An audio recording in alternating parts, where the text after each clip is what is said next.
So, welcome to the Ex-Religious Support Network. Our aim is to provide a safe space for people who have left or are thinking of leaving their religion. To find us on Meetup, simply search for Ex-Religious Support Network. On Facebook, search for Ex-Religious Discussion Group. My name's Les Allen and I'm the group facilitator. This is the second session in a series of sessions exploring various aspects of religion and emotion, presented tonight by professional counsellor Caroline Winzenried. Caroline started this series about a month ago with her talk titled The Emotional Landscape of Religion, Emotions as Good or Bad, in which she examined how various religions categorise emotions and encourage us to embrace some while disowning others. In today's session, Caroline will explore how spiritual ideas and practices are sometimes used to avoid or suppress emotions and the damage this can cause. In the final session of this series, she will talk about how to begin the meaningful journey of reconnecting with your emotions. So, a little about Caroline Winzenried. Caroline is a counsellor working from Boronia here in Victoria, Australia. Caroline works from an existential humanistic lens with individuals across the lifespan, from adolescent to older adults, and on issues including anxiety, depression, and interpersonal relationships. Her areas of special interest include working with religious trauma and grief and loss. So please welcome Caroline. So it's over to you, Caroline. Thank you very much for coming tonight. Thank you, Les and Melissa, for having me here. It's great to see everybody, and I'm really excited to begin the second part of this presentation series. I'm going to cross my fingers that the storm doesn't cut out the power here, but hopefully we can make it through. So I'll go ahead and share my screen to get that started. So as Les said earlier, this is about spiritual bypassing. This is the second part of this presentation series. And I'm Caroline Winzenried, a counselor from Boronia. Most of my work is with adults who are processing some religious trauma, and this is something that I found is coming up quite often in my work, this kind of connection between religious teachings and emotions, in particular the kind of practices that people learn that can actually disconnect them from their emotions. So in the last presentation, we discussed the emotional landscape of religion through the lens of two different spiritual practices, Christianity and Buddhism, and spent some time exploring how each of these traditions conceptualize different emotions and tend to classify them as either good or bad. We ended that presentation by beginning to explore the effect that those approaches can have on people. Today, I'd like to zoom in a bit on how particular religious practices and ideas can disconnect us from our emotions through a process called spiritual bypassing. We'll start with a quick review of what emotions are, and we'll move on to define spiritual bypassing. We'll spend some time talking about what that looks like and the impact that it can have on our relationship with our emotions. Lastly, we'll spend some time looking at the importance of emotion in our lives as one of the systems that we humans use to organize information about our lives and what's important to us. We'll also explore the consequences of what happens when we disconnect from this information system.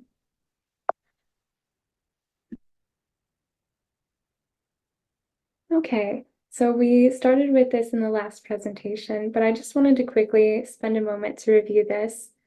This is Plutchik's Wheel of Emotion, and it's just one of many conceptualizations of emotion in the world of psychology and mental health. But I find it's quite useful in illustrating kind of the spectrum of all of these different emotions that we feel throughout our lives. Emotions are defined as acute reactions to events or stimuli which involve several different components. These include perception, our five senses, cognitive appraisal. These can be our worldviews, our judgments, meaning-making systems, our physiological responses. So these are bodily responses such as sweating or your heart rate, as well as behavioral responses. And these can be either internal or external. Basically, it's what you do with that emotion. It can be shouting, laughing, ruminating, facial expressions. As humans, we glean a lot of information from these different physiological reactions, both in noticing our own reactions and in noticing others. We'll talk a bit about this more in depth later tonight. Cashwell and colleagues give us a really good definition of the concept of spiritual bypassing in their 2007 study, which I'd like to share with you. Spiritual bypass occurs when a person attempts to heal psychological wounds at the spiritual level only and avoids the important, albeit difficult and painful, work at other levels, including the cognitive, physical, emotional, and interpersonal. Spiritual practices like prayer and meditation can be healthy, beneficial forms of coping and connecting to a person's faith when they are part of a larger healing system that makes space for all components of our experience. When these practices cut us off from some of these parts, they become spiritual bypassing. This cutting off that occurs with spiritual bypassing can be conscious or unconscious processes. People are sometimes not even aware that they're doing it. I've included a list here of some practices that are sometimes used as part of spiritual bypassing, and I'll give some examples to show what this can look like, particularly through the lens of emotion and how it tends to cut off that emotional experience. Prayer can be a meaningful and beneficial spiritual practice, but it becomes spiritual bypassing when a person's only or primary response to their emotions is to give them up to God or to pray them away. In suppression, this can look like refusing to acknowledge emotions that a person might see as unacceptable or inappropriate, often through the framework of seeing emotions as sinful. Often this can look like denying or minimizing emotions. This can happen outside of a religious context as well, but what distinguishes suppression as a form of spiritual bypassing is the religious beliefs that often motivate it.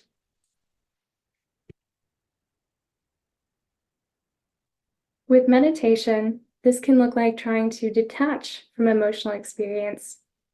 In many mindful meditation practices, a key goal is to allow whatever emotions are there to just be, and this mindfulness is very beneficial. However, meditation can be misused to try to dissociate from emotions, and this is a form of spiritual bypassing. Reframing is another response to emotions that can be very helpful and is used in therapeutic modalities like cognitive behavioral therapy to practice widening the lens through which we see an experience. This can allow for a variety of different possible meanings to emerge and can empower us to consider these different possibilities.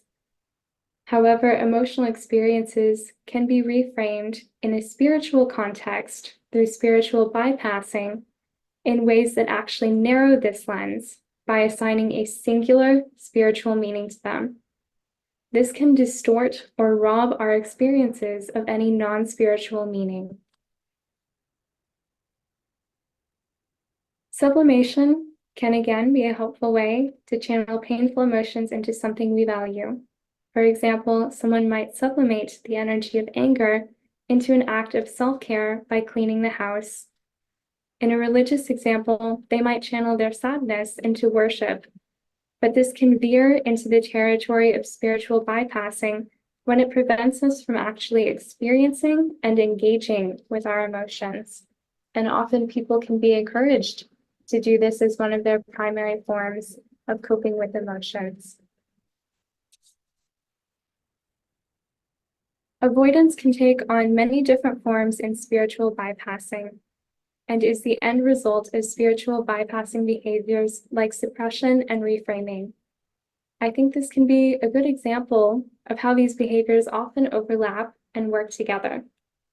I'll illustrate this with conflict avoidance, in which people avoid important discussions or self-assertiveness because they may feel more comfortable giving their anger to God through prayer. Or they may have reframed their anger as a sin and are actively trying to suppress it or sublimate it because these feel like the only appropriate responses. So why do people engage in spiritual bypass?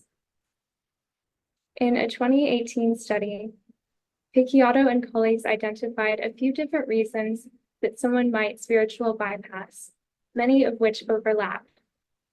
One common reason people do this is to avoid pain, often by minimizing or reframing it through a narrow spiritual lens, and then dissociating from it in various ways like suppression or sublimation. Another reason is because people may be seeking to understand their emotional experience through a framework that imbues it with a higher meaning, without which their experience might feel pointless or confusing. We see this often when someone is trying to make sense of and process a loss, particularly around the loss of a loved one. People also engage in spiritual bypassing to cope with challenges in their lives. It can be a way to cope with trauma or abusive situations by giving their struggles a spiritual meaning. While this can give people hope, it can also keep them trapped in these situations by disconnecting them from emotions which contain information that could help them better understand the reality of their situation and heal from or change it. Finally, people may engage in spiritual bypassing because they are encouraged to do so by neglectful or controlling spiritual leaders. In some cases, these leaders may earnestly believe spiritual bypassing to be helpful. In other cases, it may be used as a tool of control to deliberately keep people disengaged from their own emotional, cognitive, relational, and physical experiences. Let's talk about some signs that a person might be engaging in spiritual bypass. They might seem out of touch with their emotions, or even believe that they rarely experience them. This could look like believing that they never get angry, or that the past doesn't bother them at all anymore. They might overemphasize the positives, refusing to recognize or only making minimal acknowledgement of painful realities. This can look like tolerating inappropriate, disrespectful, or abusive behavior from others, or even just putting up with a situation they're unhappy with. This can also take the form of framing suffering as an illusion. An extreme form of pain is in the mind. Lastly, they might always tie things back to the spiritual world, refusing to stay present with the non-spiritual elements of their lives and the lives of others. So what happens when we disconnect from our emotions? As we've discussed, one of the biggest impacts of spiritual bypassing is that it disconnects us from all other levels of our experience. And in particular, I find that the damage this does to our emotional experience can be quite strong. When this happens, people are cut off from important information that their emotions have to offer and may experience poor emotional regulation, decreased self-efficacy, decreased empathy, and relational difficulties. Emotional regulation is the healthy use of strategies to respond to and modulate an emotional experience.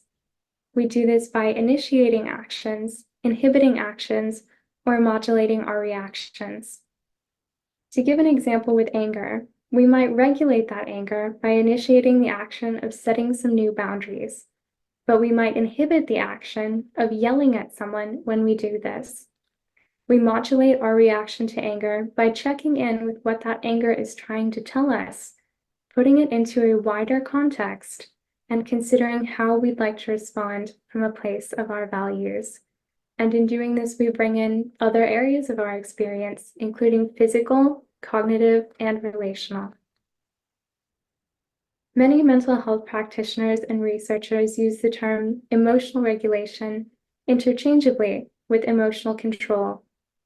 I prefer not to use the term control because I find that this can be confusing.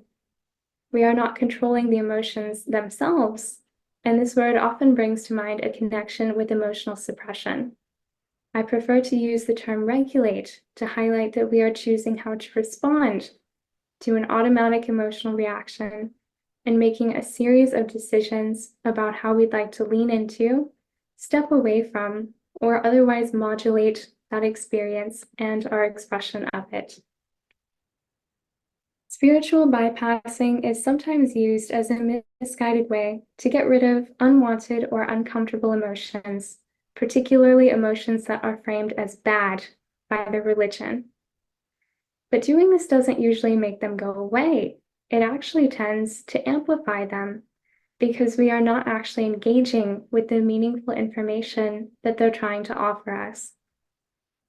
In order to effectively regulate our emotions, we first need to be able to understand our emotional experience. This includes noticing what happens in our bodies when we feel an emotion, what kind of thoughts are attached to it, and what information it might be trying to offer us. It also includes being aware of how we tend to outwardly express that emotion. For example, crying, yelling, passive aggression, seeking support, or withdrawing. If we don't actually understand what's happening in our emotional reaction, we can't make a real and informed choice about how we'd like to respond to it. On that last slide, we touched on how emotions contain useful information and how it's important to be listening for that information. I'd like to spend some time talking about what kind of information they tend to offer. Emotions tell us a lot about what we value. They're closely tied to our meaning-making frameworks and cognitions, in that they often arise from sometimes invisible interpretations that we make of events. For example, we can learn from the emotion of jealousy what is important to us and what we believe is important to other people. Exploring jealousy can also uncover some beliefs about what we think will happen when we feel we're not measuring up in those areas. Emotions also move us toward action. Anger, for example, can motivate us to make a difficult change in our life. Desire can motivate us to pursue goals and relationships. Emotions help us make decisions by highlighting hidden beliefs and values that we carry. Of course, we don't want to use the emotions as the only source of information that can help us make decisions, but they can be an incredibly valuable resource to use in tandem with cognitions and other sources of information. Finally, emotions help us to communicate our intentions. In someone who is withdrawing from a social event, an outward expression of sadness, such as a sad facial expression, may signal to others that they are grieving and alleviate potential misunderstandings. For example, a misunderstanding that they are withdrawing because they dislike the people at the event. I've included a few more specific examples here of some information that different emotions contain. Sadness can be an internal signal that we need to process a loss and adjust to it. It can also be an external signal that we need extra support. Anger can tell us that our boundaries have been crossed or that we have needs which are not being met. It can provide clarity around a situation and motivate us to enact difficult changes. Fear alerts us to threats and can motivate us to find safety. Pride helps us recognize our strengths and what we value. It can be empowering and build a sense of self-efficacy. Relational jealousy signals areas that may need work in a relationship. In all its forms, jealousy can tell us about our fears, hopes, and values by the comparisons that we make between ourselves and other people. Desire motivates us to pursue goals and relationships and tells us about what we find attractive and meaningful. Spiritual bypassing can leave us feeling stuck when we cut ourselves off from all this information and its motivating potential. It can be a lot harder to make decisions without this information and without this motivating force. It can also leave people feeling confused and overwhelmed by their internal experience because they are trying to get rid of it instead of to understand it. This can even lead to a belief that they can't cope with big emotions, particularly after learning that they need to give them to God in the context of their religion through prayer and rituals. The disempowering message this sends is that these emotions are too big for humans to handle. The damage that spiritual bypassing does to someone's relationship with their emotions doesn't just impact them, it impacts their relationships too. We need to learn about and develop an acceptance for our own emotional experiences in order to feel empathy for others. If we can't understand or communicate our own emotional experience, our relationships suffer. They also suffer if we can't understand others' emotional experiences. To put this all together, I'd like to give you a real-life illustration that comes from a case study in Cashwell and colleagues' 2007 study about a man who has been given the pseudonym Paul. I'll read just a couple paragraphs to illustrate this. At age 47, Paul found some peace in Alcoholics Anonymous. He was tired of using and abusing drugs and turned his life over to his higher power.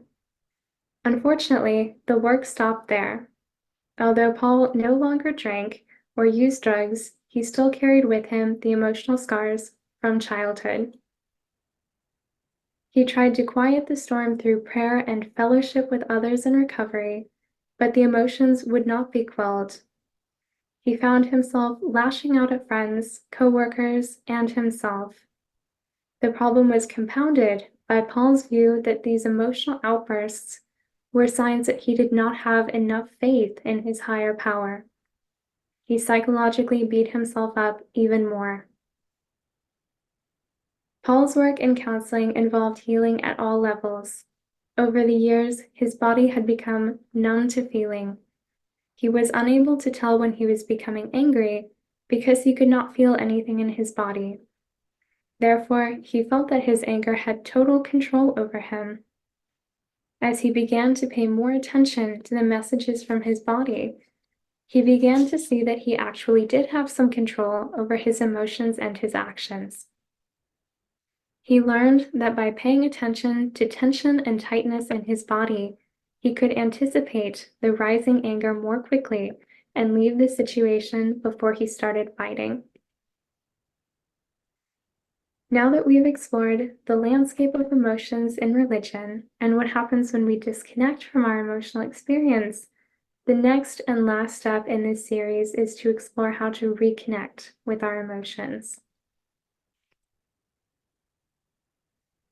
I recognize that these topics can bring up a lot for people, and I encourage you, if you find yourself feeling lost, overwhelmed, or hopeless about what we've talked about today, to please reach out for some extra support.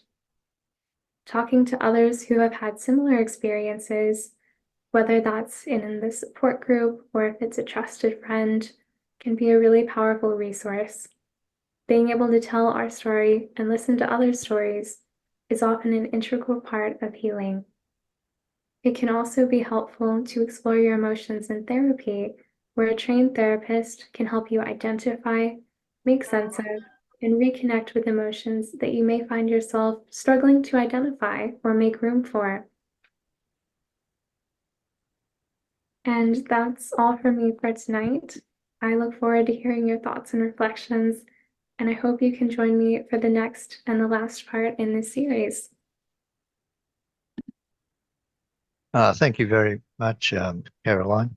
Um, I found it particularly instructive, talking about the different ways that people can exercise spiritual bypassing. I didn't realise that there were so many different ways you could go about it. And the other interesting thing, the example with Paul, I think was pretty illustrative of how when you engage in spiritual bypassing, you're really disconnecting yourself from yourself, your wholer self or your bigger self. I found that really, really all very illuminating. So thank you very much for that, Caroline. Now, just to remind people, you can access the videos and podcasts of the previous sessions by visiting the resources section of the Rational Realm website at www.rationalrealm.com. And from there, you can also download Caroline's presentation slides. So thank you, Caroline. I also want to thank all of our participants tonight as well. So we're going to now move over to Q&A.